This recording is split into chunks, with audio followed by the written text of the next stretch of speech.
कोमलं कूजयन् वेणुं श्यामलोऽयं कुमारकः वेदवेद्यं परं ब्रह्म भासतां हृदये मम।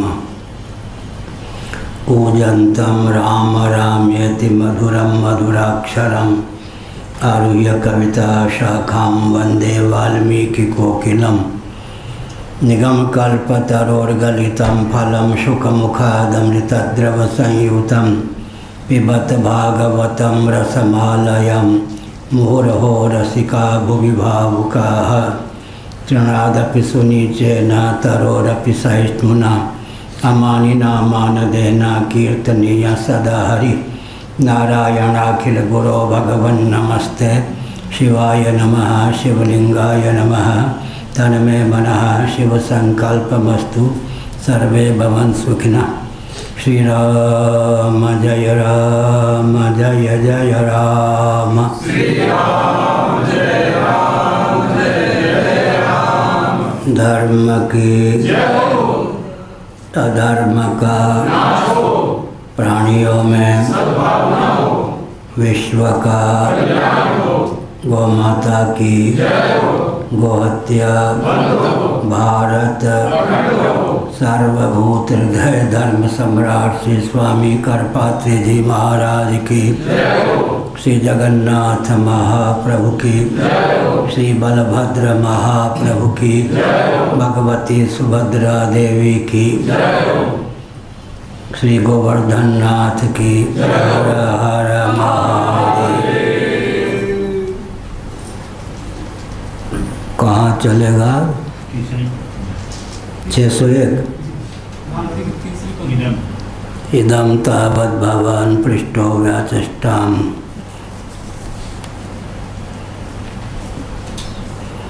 किं तात्विकम् अस्य रूपम् अपेक्षेदमुच्यते उतानादिनाम रूप बीज सहितं काल्पनिकं सार्वज्ञं सर्वशक्तिं तत्र पूर्वस्मिन् कल्पे किं नाम ततो अद्वितीयात् असहायात् उपजायते। नहि तस्य शुद्ध बुद्ध मुक्त स्वभावस्य वस्तु सत्कार्यमस्ति। तथा च श्रुति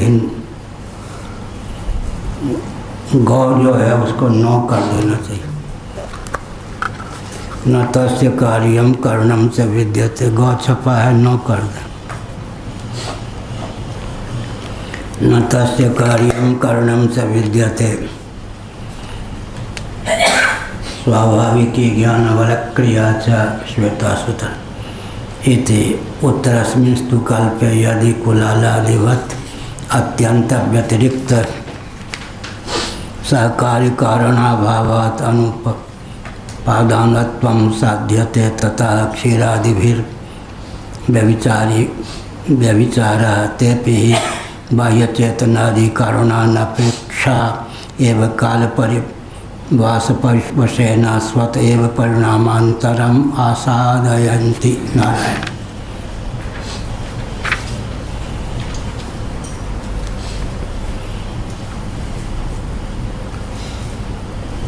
कौन सी पंक्ति चल रही थी? तीसरी। इदं तावत् भवान् पृष्ठो व्याचष्टां किं तात्विकम् अस्य रूपम् अपेक्षेत इदमुच्यते उत अनादिनाम रूप बीज सहितं काल्पनिकं सार्वज्ञं सर्वशक्तित्वम्। अब आपसे यह पूछा जाता है कि पूछने योग्य भाव है कि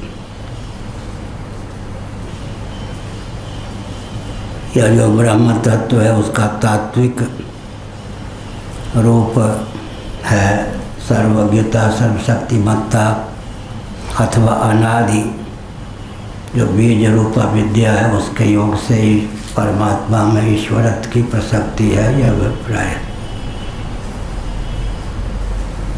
श्रीमद्भागवत में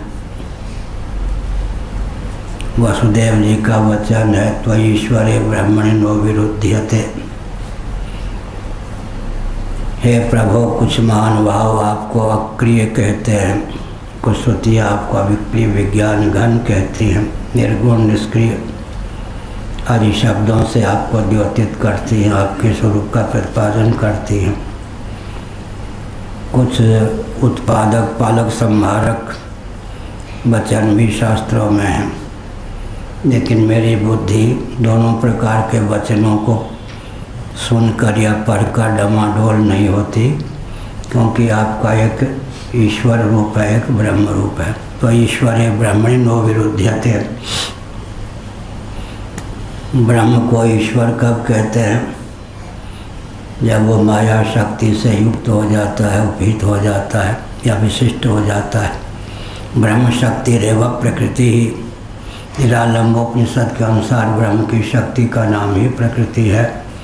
मायाम तो प्रकृतिम विद्यात्, माया का ही नामांतर प्रकृति है। श्वेताश्वतर उपनिषद आदि के अनुशीलन से यह तथ्य सिद्ध है। सोपाधिक धरातल पर आप सृष्टा भी हैं, जगत के पालक भी हैं, संहारक भी हैं, और स्वयं को ही जगत के रूप में उद्भाषित करते हैं, क्योंकि आप जगत के केवल निमित्त ही नहीं अपितु अभिनिमित्तोपादान कारण है। तदैक्षता स इक्षां चक्रे सो कामयता बहुश्याम प्रजाया तदात्मानं स्वयं अकुरुत। यह सब सर्वं खलिदं ब्रह्म वासुदेव सर्वमिति, इन वचनों के अनुसार आप जगत के निमित्त और उपादान दोनों कारण सिद्ध होते हैं। भगवान ही जगत बनाने वाले, भगवान ही जगत बनने वाले, यह वेदांत प्रस्थान की अपूर्वता है, यह अभिप्राय हुआ। पिछली बार हमने कई बार बताया, पिछले दिनों, आत्मैव तदिदं विश्वम सृजते सृजति प्रभु त्रायते त्राति विश्वात्मा ह्रियते हरतीश्वरः। श्रीमद्भागवत एकादश स्कंध। भगवान ही सर्जनहार हैं, सृज्य भी हैं, सृष्टा भी भगवान और सृज्य भी भगवान, सृष्टि होने योग्य भी भगवान। भगवान ही पालक हैं और पाल्य भी हैं, भगवान ही संहारक हैं और संहारी भी हैं। भगवान शंकराचार्य महाभाग ने अपने भाष्यों में एक स्थल पर इस भाव को व्यक्त किया है कि ऐसे कुलाल कुंभकार की कल्पना कीजिए जो स्वयं को ही घटादि का रूप दे देता हो। ऐसे घट की कल्पना कीजिए जिसको कुलाल की अपेक्षा ना हो, कुंभकार की अपेक्षा ना हो, स्वयं ही घटादि के रूप में स्वयं को उल्लसित करता हो। इसी प्रकार स्थिति है जगत की वेदांत प्रस्थान के अनुसार।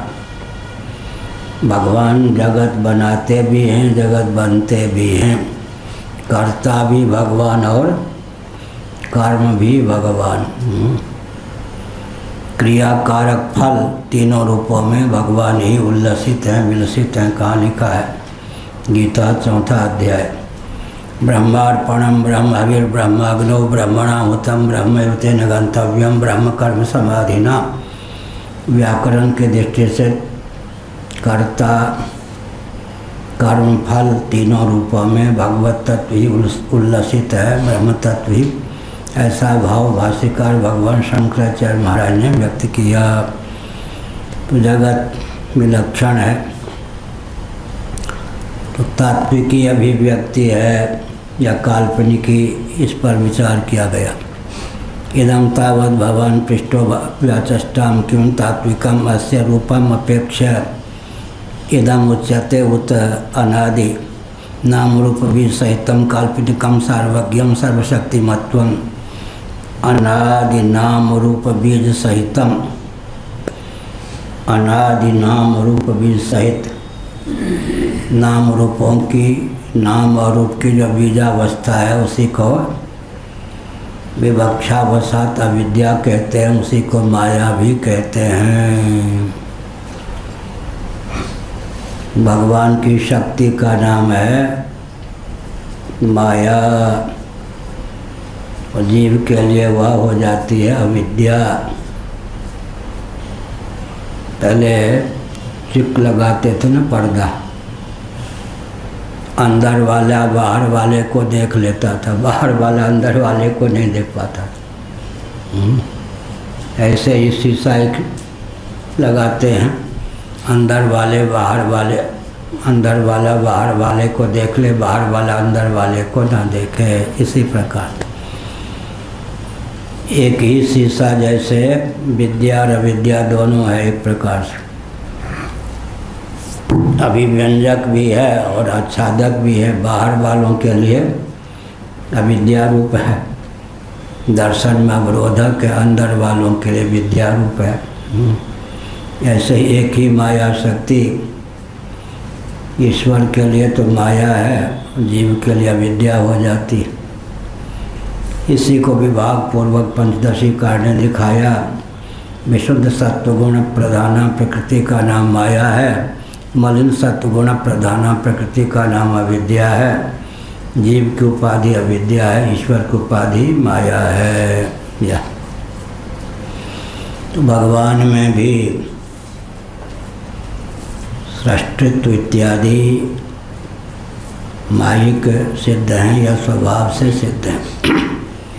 श्री रामानुजाचार्य इत्यादि महानुभाव ऐसा मानते हैं कि जीवों में कर्तृत्व भोक्तृत्व ईश्वर प्रदत्त हैं,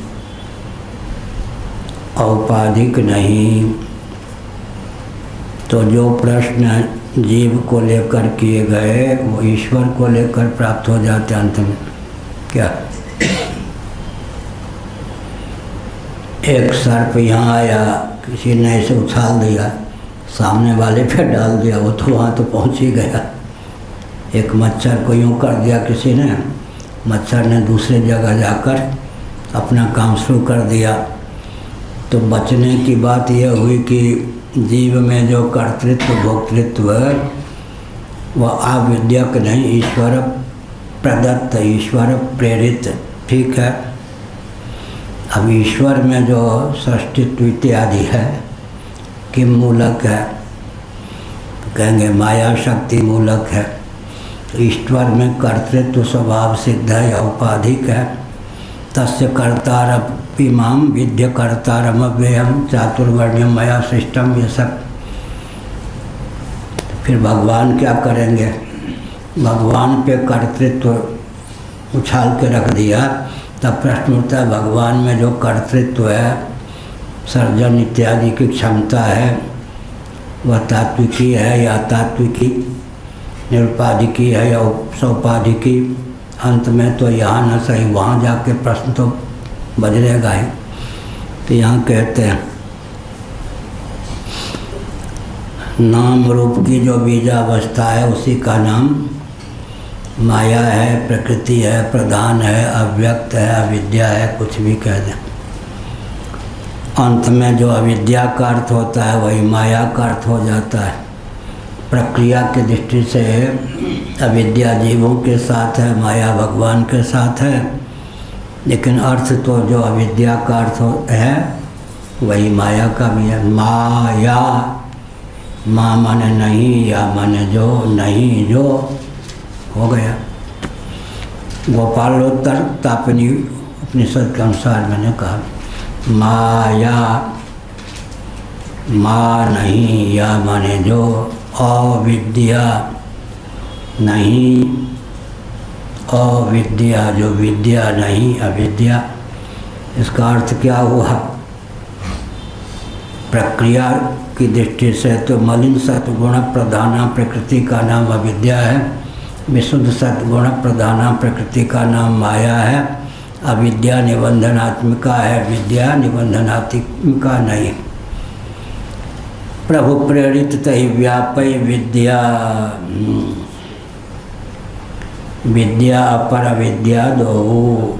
फिर प्रभु प्रेरित तहि व्यापै विद्या, तुलसीदास ने लिखा व्यक्ति श्रवण मनन निध्यासन अपनी ओर से करता है। हाथ पांव चलाना ही चाहिए अपनी ओर से भव सिंधु को तरने के लिए, लेकिन भगवान के हृदय में जब करुणा का उदय होता है अपनी ओर से हाथ पांव चला रहा है, अपने बलबूते पर भव सिंधु को पार नहीं कर सकता, तब भगवान अपनी विद्या माया को प्रेरित करते हैं, इसको लग जाओ, थोड़ी देर के लिए व्याप्त हो जाओ। प्रभु प्रेरित ही व्यापय विद्या। भगवान कृपा से, भगवान की शक्ति उसको भी व्याप जाती है। किसको? जीव को। क्षण भर में वो जीव शिव हो जाता है। अविद्या को विध्वंस करके चरम वृत्ति स्व पर विरोधनी होने के कारण स्वयं भी शांत हो जाती है। प्रभु प्रेरित ही व्यापय विद्या। हम गीता में कहाँ लिखा, कैसे? ये तो मानस का वचन है। तेषामेवानुकंपार्थमहम अज्ञानजं तमः नाशयाम्यात्म भावस्थो ज्ञान दीपेन भास्वता। एक दिन हमने बताया तुलसीदास जी के रामचरितमानस को पढ़ के ज्ञान दीपक का वर्णन जहाँ है, व्यक्ति डर जाएगा, कभी भी ज्ञान दीपक को प्रज्वलित करने का प्रयास ही नहीं करेगा। इतना जटिल ज्ञान दीपक का वर्णन किया है। भक्ति को मणि बताया तुलसीदास जी ने।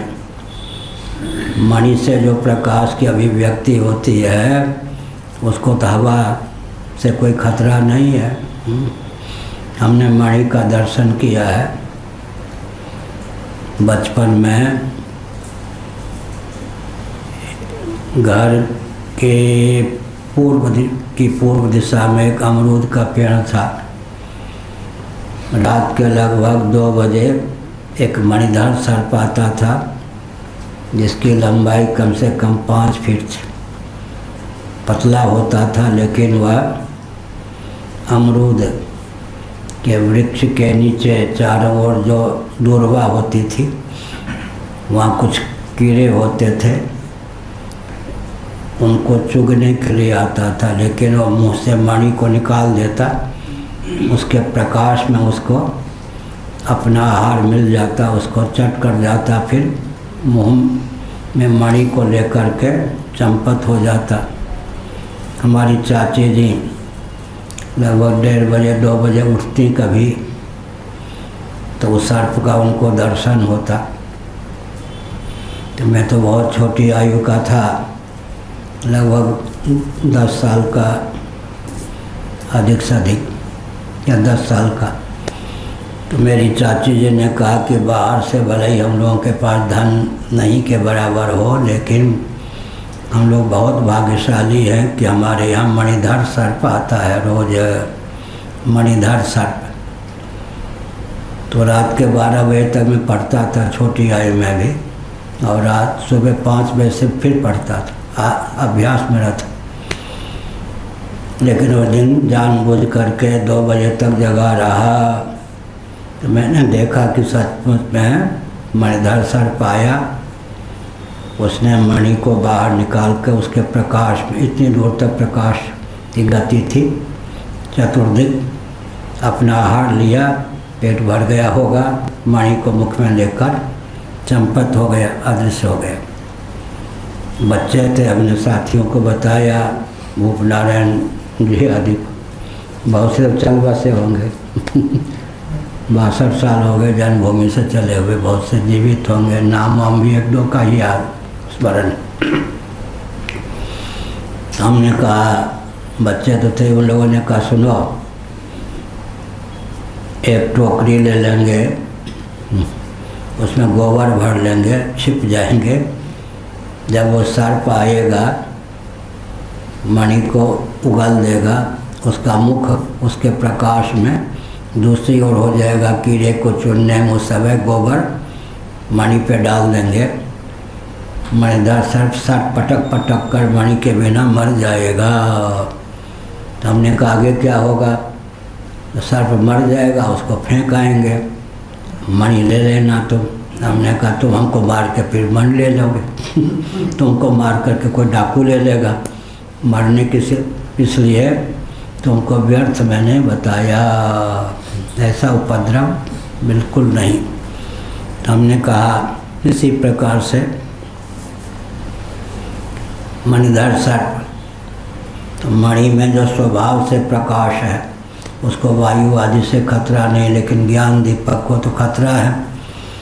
इसलिए भगवान ने कहा, तुलसीदास जी ने जो मणि भक्ति मणि को श्रेष्ठ बताया, ज्ञान दीपक को बहुत दुर्लभ बताया।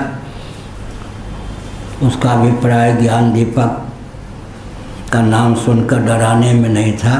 अपने बलबूते पर अगर कोई ज्ञान दीपक प्रज्वलित करता है तो बहुत विघ्न, कहीं भगवान ही अपने चिन्मय कर कमलों से भक्त के हृदय में ज्ञान दीपक प्रज्वलित करते हैं तो भगवान के मार्ग में माया छाया विघ्न नहीं डालती। इसलिए तुलसीदास जी ने जानबूझकर भक्ति मणि को बहुत उत्कृष्ट बताया और ज्ञान दीपक को बहुत जटिल। लेकिन पूज्यपाद स्वामी अखंडानंद जी महाराज एक अद्भुत भाव व्यक्त करते थे, भक्ति को मणि कह दीजिए, ज्ञान को दीपक कह दीजिए, कोई आपत्ति नहीं, लेकिन भक्ति मणि हो चाहे ज्ञान दीपक हो, दोनों का प्रयोजन क्या है, इस पर विचार कीजिए। चिज्जड़क ग्रंथि का दर्शन, यही ना, चिज्जड़क ग्रंथि, जड़ चेतन ग्रंथि पर गई, जद प्रसाद छूटत कठिनाई। मणि से प्रकाश की प्राप्ति होती है, दीपक से प्रकाश की प्राप्ति होती है। आखिर भक्ति मणि के वर्णन का और ज्ञान दीपक के वर्णन का उद्देश्य क्या है? प्रकाश किसके लिए चाहिए? दर्शन उपयोगी है प्रकाश। फिर चिज्जड़क ग्रंथि के दर्शन के लिए मूल बात है। चिज्जड़क ग्रंथि, प्रकाश से ही काम नहीं चलेगा ना, चिज्जड़क ग्रंथि का दर्शन होगा। जड़ चेतन ग्रंथि पर गई, यद्यपि निषाद छूटत कठिनाई। चिज्जड़क ग्रंथि, चित्त निरवयव है, स्वप्रकाश है। जड़ क्या है? अविद्या को माने तो भी निरवयव है, बुद्धि को माने तो सावयव कह सकते हैं। निरवयव और सावयव की ग्रंथि नहीं हो सकती, निरवयव और निरवयव की ग्रंथि नहीं हो सकती। सावयव और सावयव की ग्रंथि होती है, इसलिए ग्रंथि तो मिथ्या है। छूटत कठिनाई, बंध्यो कीर मरकट की नाई। मिथ्या होने पर भी छूटना कठिन है। वो क्या है? अध्यास। अध्यासो विद्यया कृता। जड़ चेतन की ग्रंथि क्या है? मैं सुखी हूँ, मैं दुखी हूँ, मैं कामी हूँ, मैं क्रोधी हूँ, मैं लोभी हूँ, मैं समाहित हूँ। अंतःकरण के गुण धर्म को, कभी प्राणों के गुण धर्म को मैं प्राणी हूँ, और कभी शरीर के गुण धर्म को मैं मनुष्य हूँ, पशु हूँ, स्त्री हूँ, पुरुष हूँ, ब्राह्मण आदि हूँ। कभी इंद्रियों में एक एक को मैं दृष्टा हूँ, मैं श्रोता हूँ, मैं गंता हूँ, मैं दाता हूँ। अपने ऊपर तादात्म्याध्यास, अनात्म वस्तुओं के अनुरूपात्म मान्यता, यही चिज्जड़क ग्रंथि। चिज्जड़क ग्रंथि के दर्शन के लिए प्रकाश चाहिए। भेदन का क्या हुआ? चिज्जड़क ग्रंथि का भेदन क्या हुआ? वास्तव में आविद्यक है, अध्यास। कहाँ लिखा है? श्रीमद् भागवत के 11 स्कंद में, अध्यासो विद्यया कृता। अध्यासो विद्यया कृता, अध्यासा अविद्यया कृता।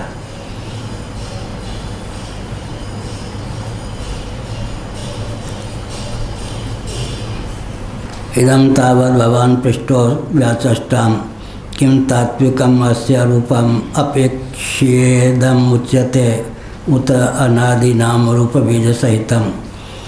अनादि नाम रूप बीज सहित माने माया सहित। काल्पनिक है, सार्वज्ञत्व, सर्वशक्तिमत्व, मतलब परमात्मा या ब्रह्म में जो ईक्षण आदि की क्षमता है वह निरुपाधिक है या सोपाधिक। निरुपाधिक है तो स्वाभाविक है, अगर सोपाधिक है तो काल्पनिक है, यह अभिप्राय हुआ। तत्र पूर्वस्मिन् कल्पे किम नाम तत्व द्वितीयात् असहायात उपजायते। पहला पक्ष अगर कहते हैं तो तत्र पूर्वस्मिन, पहले क्या था? तात्विकम अस्तात्विक। तत्र पूर्वस्मिन कल्पे किम नाम ततो अद्वितीयात असहायात उपजायते। तब तो उपाधि को नहीं मानेंगे, स्वाभाविक मानेंगे, तब अद्वितीय और असहाय सिद्ध होगा परमात्मा। अद्वितीय तो सिद्ध होगा ही, असहाय क्यों सिद्ध होगा? समर्थ के लिए असहाय होना गुण है या दोष? गुण। असमर्थ के लिए असहाय होना दोष है। कल बताया था, जैसिष्ट उपाय त्रिविध बनाई संग सहाय न दूजा। तुलसीदास जी ने लिखा, जिसने आदि भौतिकी, आध्यात्मिकी, आदि दैविकी तीनों प्रकार की सृष्टि की रचना कर दी, लेकिन संग सहाय न दूजा, अपने अतिरिक्त कोई सहयोगी नहीं। देवता, ऋषि, मुनि, समर्थ भगवान के लिए असहाय होना दोष है या गुण? गुण है। और असमर्थ के लिए असहाय होना दोष है। यह हुआ। असमर्थ के लिए असहाय होना दोष है, समर्थ के लिए असहाय होना भूषण है। भूषण क्यों है? वो समर्थ है। समर्थ है माने कारक भी बन सकता है, क्रिया भी बन सकता है, फल भी बन सकता है। क्रिया, कारक, फल तीनों रूपों में स्वयं को उद्भाषित करने में जो समर्थ है, उसके लिए असहाय होना गुण है या दोष? गुण है। एक के लिए निंदा, एक के लिए स्तुति। भगवान शिव के लिए क्या कहा गया? माता पितुहीन, माता पिता से विहीन है। सप्तर्षियों ने परीक्षा लेने के लिए पार्वती जी से कहा। अगुण है। पार्वती जी बहुत प्रसन्न हुई। सप्तर्षि भगवान शिव के द्वारा भेजे गए थे परीक्षा के लिए, निंदा कैसे करते? स्वरूप वैभव की दृष्टि से प्रशंसा है, व्यावहारिक दृष्टि से निंदा है। एक ही शब्द। शिषपाल ने गालियाँ दी गिन गिन कर।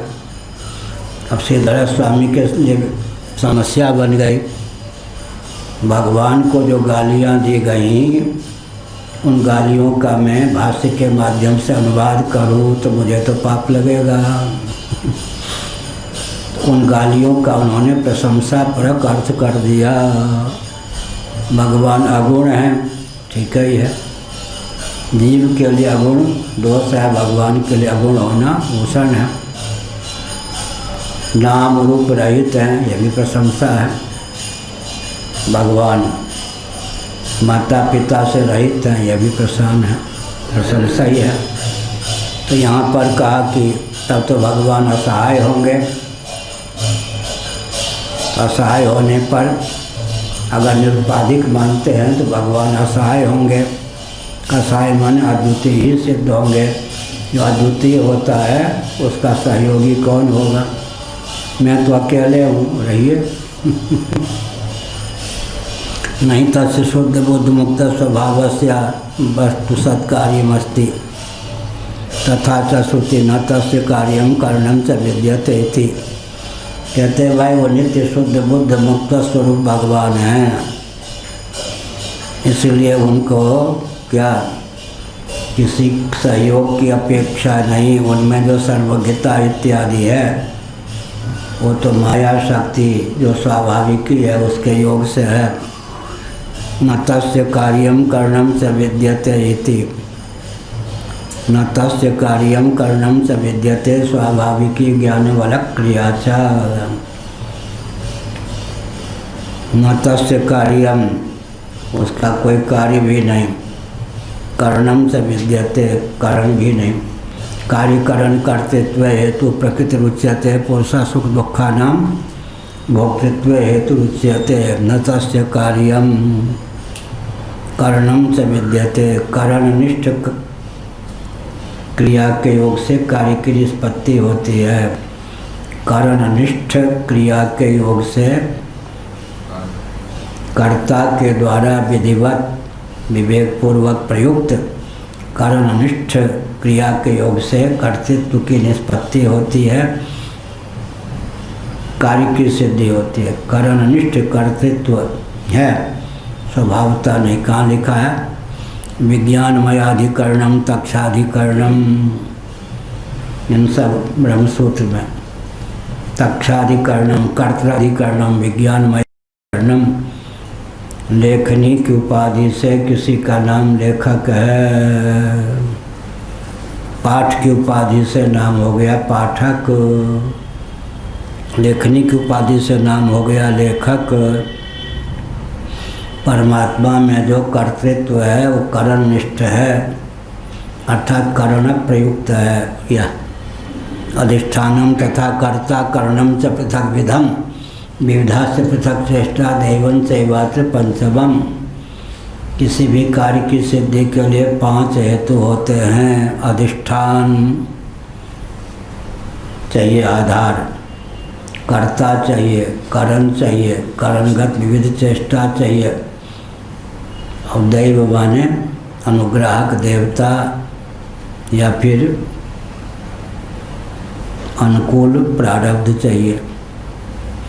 5 हेतु हैं कारण कार्य के। लेकिन भगवान के लिए ब्रह्मार्पणम ब्रह्मविर ब्रह्माग्नो ब्रह्मणाहुतम, अकेले ही सब कुछ करने में समर्थ। क्यों समर्थ? भगवान जो ठहरे या हुआ। शुद्ध बुद्ध मुक्त स्वभाव भगवान है। शुद्ध भी हैं, बुद्ध भी हैं, मुक्त स्वरूप भी हैं। शुद्ध हैं, यह शब्द का प्रयोग क्या हुआ? सत प्रधान शुद्धि है। बुद्ध हैं, चित्त प्रधान बुद्धि है। मुक्त हैं, आनंद और अद्वय प्रधान मुक्तता है। शुद्ध बुद्ध मुक्त, नित्य शुद्ध बुद्ध मुक्त स्वभाव हैं भगवान। नित्य शुद्ध हैं, नित्य बुद्ध हैं, नित्य मुक्त हैं भगवान। इसलिए उनको कुछ कर्तव्य प्राप्त विषय ज्ञाता विशेष ही नहीं है। न तस्य कार्यम कर्णम च विद्यते स्वाभाविकी ज्ञान बल क्रिया च। ज्ञान बल और क्रिया 3 शब्दों का प्रयोग किया गया है श्वेताश्वतर उपनिषद। श्वेताश्वतर उपनिषद को जहाँ कहीं भगवान शंकराचार्य कोई वचन की दृष्टि से उद्धृत करते हैं, बहुत आस्थापूर्वक लिखते हैं मंत्रोपनिषद। श्वेताश्वतर उपनिषद क्या है? मंत्रोपनिषद। मंत्रोपनिषद होने के कारण विशेष महत्व है। मंत्र ब्राह्मण आरण्यक, तो मंत्रोपनिषद है श्वेताश्वतर उपनिषद। न तस्य कार्यम कर्णम च विद्यते स्वाभाविकी ज्ञान। भगवान में स्वाभाविक ज्ञान है, ज्ञान शक्ति। बल क्रिया च, बल माने जानाति क्षति करोति, इच्छा शक्ति के लिए बल शब्द का प्रयोग किया गया। क्रिया जानाति क्षति करोति, यह क्रिया शक्ति के लिए क्रिया का। स्वाभाविकी ज्ञान शक्ति, इच्छा शक्ति, क्रिया शक्ति है। कर्म के मूल में, क्रिया के मूल में इच्छा, इच्छा के मूल में ज्ञान। स्वाभाविकी ज्ञान बल क्रिया च। स्वाभाविकी से लगता अनारोपित, अनारोपित माने नित्य सिद्ध है वह। उत्तरस्मिन् तु कल्पे यदि कुलालादिवत् अत्यंत व्यतिरिक्त साकारी कारण भावात् अनुपादनत्वं साध्यते तथा क्षीरादिभिर्व्यभिचारः तेपि हि बाह्यचेतनादि कारणानपेक्षा एव कालपरिवासवशेन स्वत एव परिणामान्तरमासादयन्ति। इस पर कहा। अब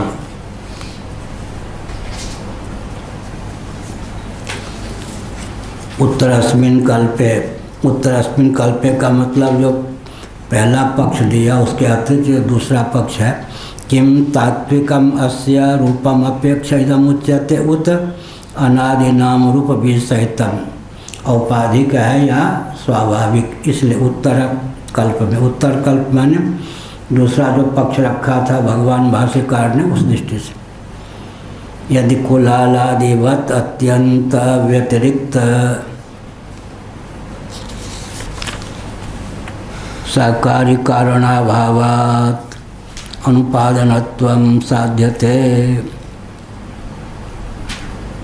तथा क्षीरादिभिर्व्यभिचारः तेऽपि हि बाह्यचेतनादि कारणान् अपेक्षा एव कालपरिभासवशेन स्वतः परिणामान्तरमासादयन्ति। यका अब अगर कोई सहयोगी नहीं है, असहाय हैं भगवान, तो 5 हेतु जो कार्य की सिद्धि के हैं, अधिष्ठानम तथा कर्ता कर्णम च पृथक विधम विविधा से पृथक चेष्टा दैवम चैवात्र पंचमम, इसमें मान लीजिए कर्ता ही रह जाए, बाकी 4 न रहे तो क्या होगा? छेदता तो रह जाए, लेकिन छेनी आदि न रहे तो छेदन क्रिया की निष्पत्ति कैसे होगी?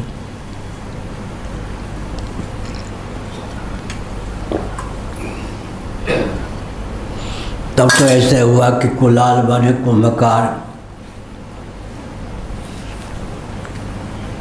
मिट्टी को घट का देने के लिए, घट का रूप देने के लिए चक्र चीवर इत्यादि जो कुछ अपेक्षित सामग्री उनके बिना ही बना दे दुल्हा गोविंद, तब तो बिना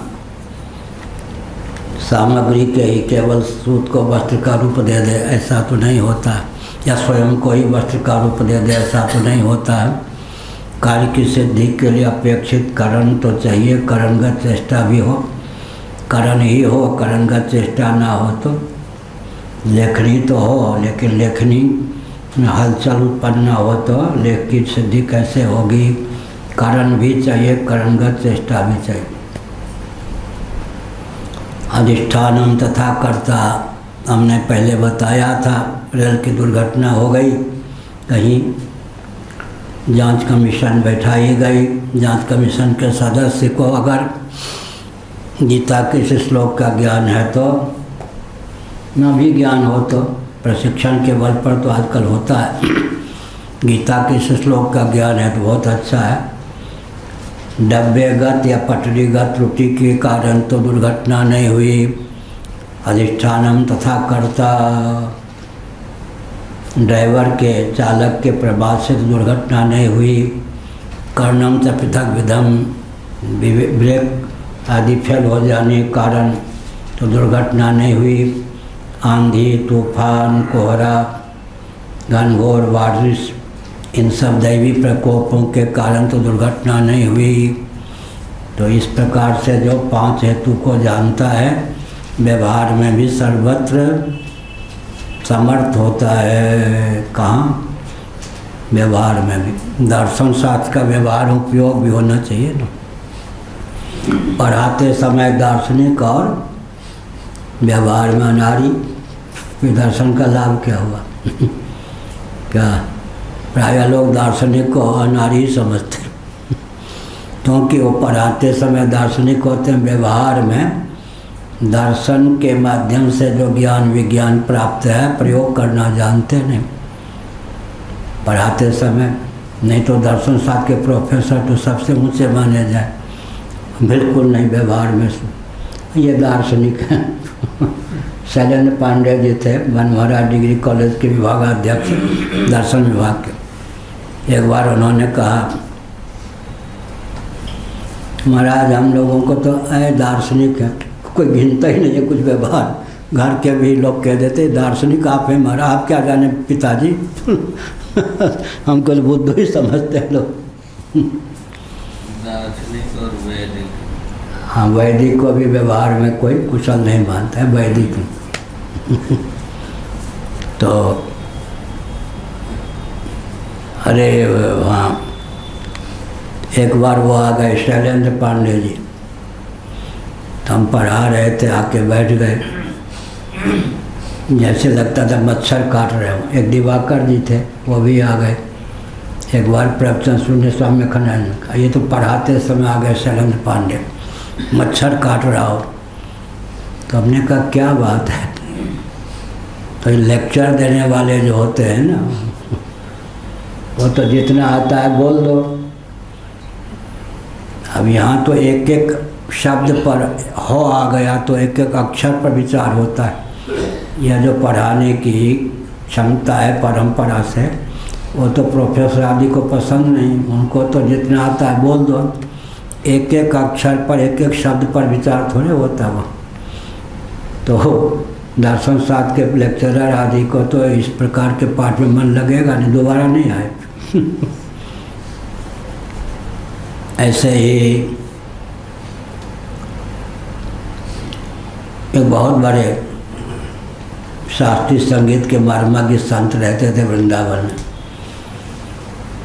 लोगों ने कहा आप आस्तिक भी हैं लेकिन कभी रासलीला आदि देखने नहीं जाते।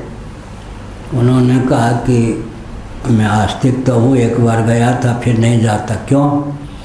मंडली वाले जो गीत गाते हैं हमको बहुत कष्ट होता है क्योंकि हम राग रागनी के विशेषज्ञ।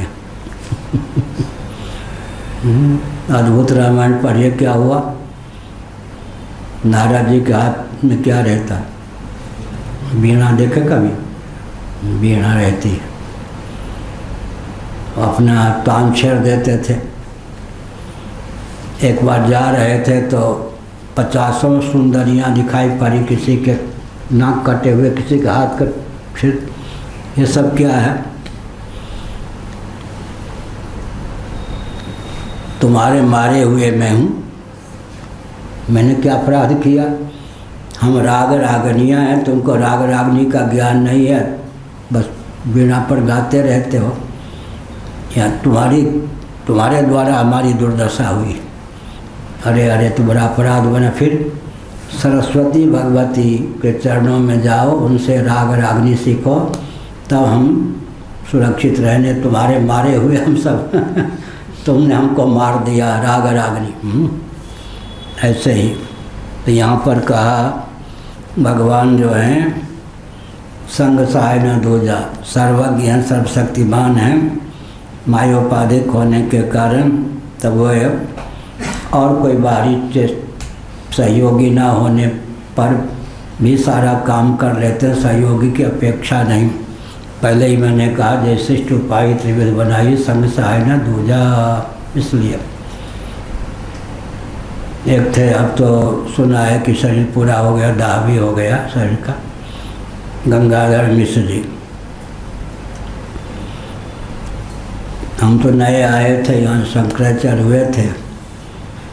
मठ की स्थिति का वर्णन मैं नहीं करूँगा, कहीं पूर्वाचार्यों की निंदा ना हो जाए धोखे में भी, इसलिए मैं बोलता ही नहीं क्या दशा मठ की थी। जानने वाले कुछ रह गए, जीवित थे, स्वामी जी को मालूम है।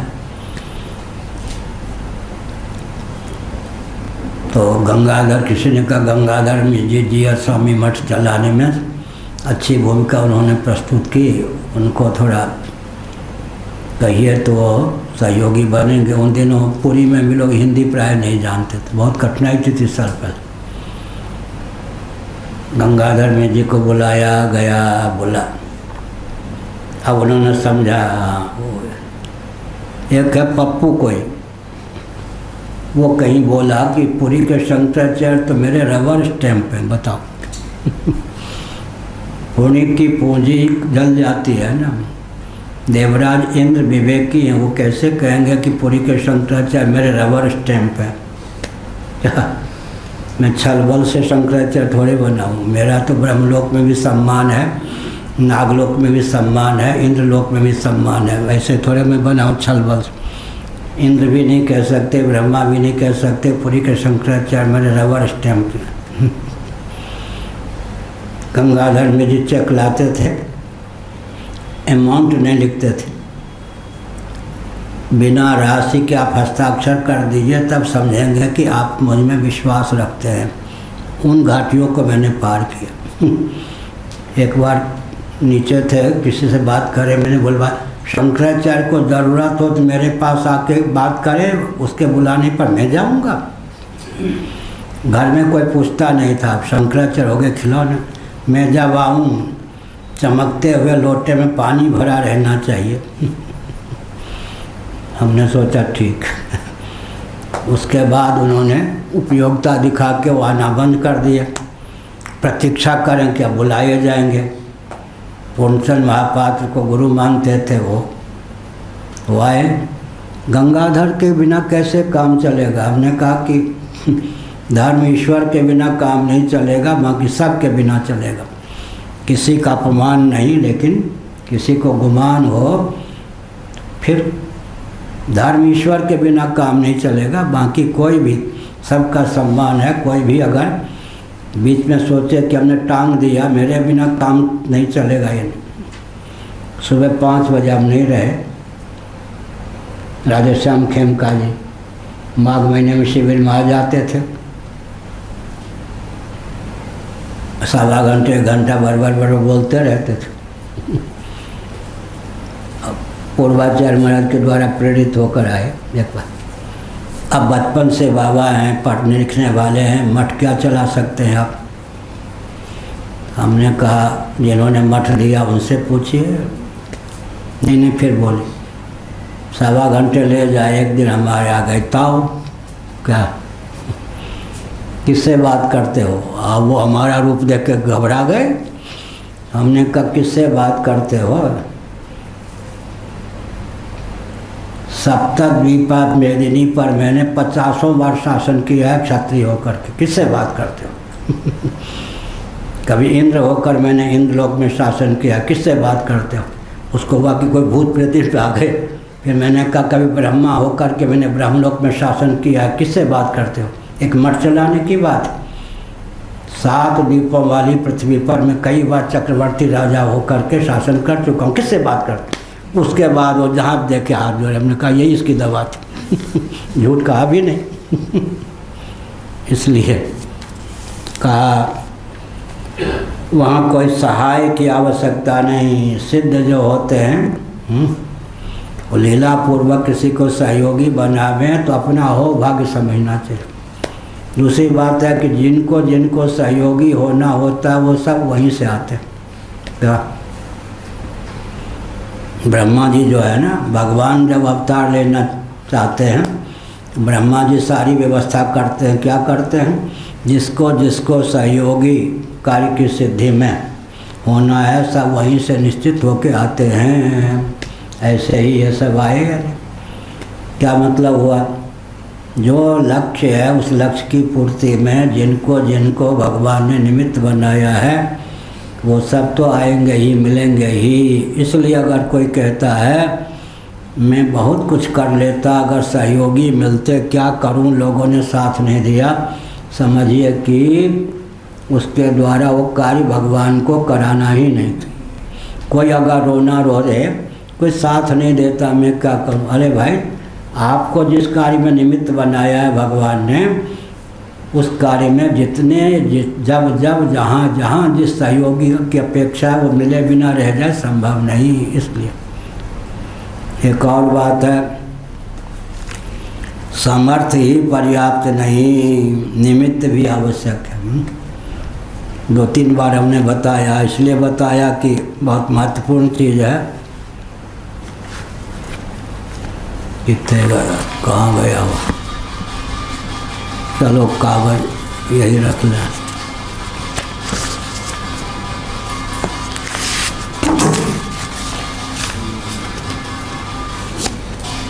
तक्षक आ रहा था ब्राह्मण के वेश में। तक्षक का नाम सुना है? कहाँ, कौन है? देखो, राजा परीक्षित जी को जिन्होंने नसा था। हाँ ठीक है। नाग और सर्प में क्या अंतर होता है? नाग किसी के द्वारा प्रेरित होकर याद है। सर्प क्रोधित होगा। हाँ, और सर्प क्रोधित होगा। कहाँ, सर्प क्रोधित होकर काट लेता स्वभाव से। नाग स्वप्रेरित या पर प्रेरित होकर ही काटता है। नाग और सर्प में ये भेद कहाँ लिखा है? महाभारत। बैठ। तक्षक आ रहा था ब्राह्मण के वेश में। उधर कश्यप मुनि आ रहे थे, ब्राह्मण के वेश में थे ही ब्राह्मण। मार्ग में दोनों का मिलन हो गया। कहिए महाराज आप कहाँ जा रहे, कौन हैं, सत्य बोलिए।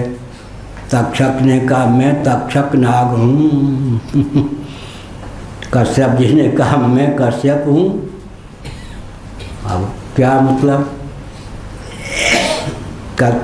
तक्षक ने कहा मैं डसूंगा परीक्षित को, शापित है वो, मार दूंगा, मर जाएगा वो। तुम डसोगे मर जाएगा, मैं मंत्र के बल पर जिला दूंगा, हो जाए परीक्षा तो हो जाए। एक विशाल वट का वृक्ष था, महाभारत के अनुसार बोल रहा हूँ। एक लकड़हारा उसके कोई शाखा काट रहा था। तक्षक ने कहा कि देखिए विशाल वट वृक्ष, अनेकों पक्षी कीट पतंग ये सब, चींटी इत्यादि, लकड़हारा कुल्हार कुठार फुफकार किया, बस वो वृक्ष जल गया। अब उसने कहा कि श्रीमन अगर आप इसको यथावत कर देते हैं, वट वृक्ष वही शाखा वही लकड़हारा वही कुठार, तो समझूंगा कि आप में दमखम है। कश्यप जी ने ज्यों के त्यों कर दिया। अब परीक्षित को तक्षक को बहुत आश्चर्य हुआ, लेकिन आगे एक प्रश्न कर दिया, लेकिन आपके पास दिव्य दृष्टि है या नहीं? इस कल्प के परीक्षित को मेरे डसने से ही मरना है, कोई माई का लाल पुनः उसे जीवित नहीं कर सकता। इस प्रारब्ध को टाल देंगे आप क्या? वहाँ मौन रहना पड़ा किनको? कश्यप जी को। ब्राह्मण है, आपको दक्षिणा चाहिए, हमसे खूब ले जाइए, घर जाइए। अगर आप जाते हैं हठपूर्वक, मैं डसूंगा मर जाएगा, लेकिन आप मंत्र के बल पर जिला इसलिए नहीं पाएंगे कि इस कल्प के परीक्षित को मेरे डसने से ही मरना है। बीच मार के हल्का फुल्का नहीं, बीच में बाद में कोई से जिलाना भी चाहेगा नहीं जिला सकता, आपको बदनामी होगी, हंसी होगी, तो क्या हुआ अर्थ? समर्थ होना ही पर्याप्त नहीं है। जिस कार्य में जिसको निमित्त होना है उसी के द्वारा उस कार्य की सिद्धि होगी। कल मैंने बताया तारकासुर को मारने के लिए स्कंद कार्तिकेय चाहिए। ब्रह्मा जी भी समर्थ हैं, विष्णु जी भी समर्थ हैं, शिव जी भी समर्थ हैं, लेकिन जब तक स्कंद जी का, कार्तिकेय जी का जन्म नहीं होगा, और वो आगे चलकर तारकासुर को मारेंगे। ब्रह्मा विष्णु महेश ही क्यों ना हो, जिस कार्य की सिद्धि में वो निमित्त नहीं है उस कार्य में हाथ लगाएंगे तो बदनामी होगी। इसलिए एक बार रामालय ट्रस्ट पर जब मैंने हस्ताक्षर नहीं किया तो नरसिंह राव ने अपहरण का मरवाने का प्रयास किया। हस्ताक्षर करने वाले शंकराचार्य इत्यादि ने भी मरवाने का, अपहरण का प्रयास किया। उधर अशोक सिंघल ने सोचा कि इस समय शरणागत बना लूँ पुरी के शंकराचार्य को। अशोक सिंघल ने क्या कहलवाया और कहा, महाराज इस समय विश्व हिंदू परिषद के शरणागत हो जाइए, हम भिड़ जाएंगे कांग्रेस से। हमने कहा नंद तुम्हारे शरणागत होंगे ना, उनके भगवान के शरणागत हैं। अब जज स्वामी जो थे अवकाश प्राप्त जस्टिस हाई कोर्ट के, उनको मालूम पड़ा, दो बीमार पड़ गए, हमारे प्रति बहुत उनकी आस्था थी। उनको मालूम पड़ा, हम मिलने चले गए वृंदावन में, आपके कारण बीमार हो गया। हमने कहा क्यों? चारों ओर से विपत्ति आपके ऊपर, अपहरण का, मरवाने का प्रयास नरसिंह राव और आचार्य लोग कर रहे हैं। उधर अशोक सिंघल भी क्या हमारे शरणागत हो जाइए। हमने कहा सुनिए, हमको लेकर इसलिए शोक मत कीजिए, जिस जिस कार्य की सिद्धि में ईश्वर ने मुझे ही निमित्त बना रखा है उस कार्य में तो कोई विघ्न डालेगा, सफल होगा नहीं। जिस कार्य में भगवान ने मुझको निमित्त नहीं बनाया है, हजारों सहयोगी मिल जाएं फिर भी उसमें मैं सफल होऊंगा नहीं। उन्होंने कहा ठीक, अब आपको लेकर मुझे कष्ट नहीं होगा। हर हर महादेव। हाँ कहो भाई, क्या कोई रिपोर्ट है?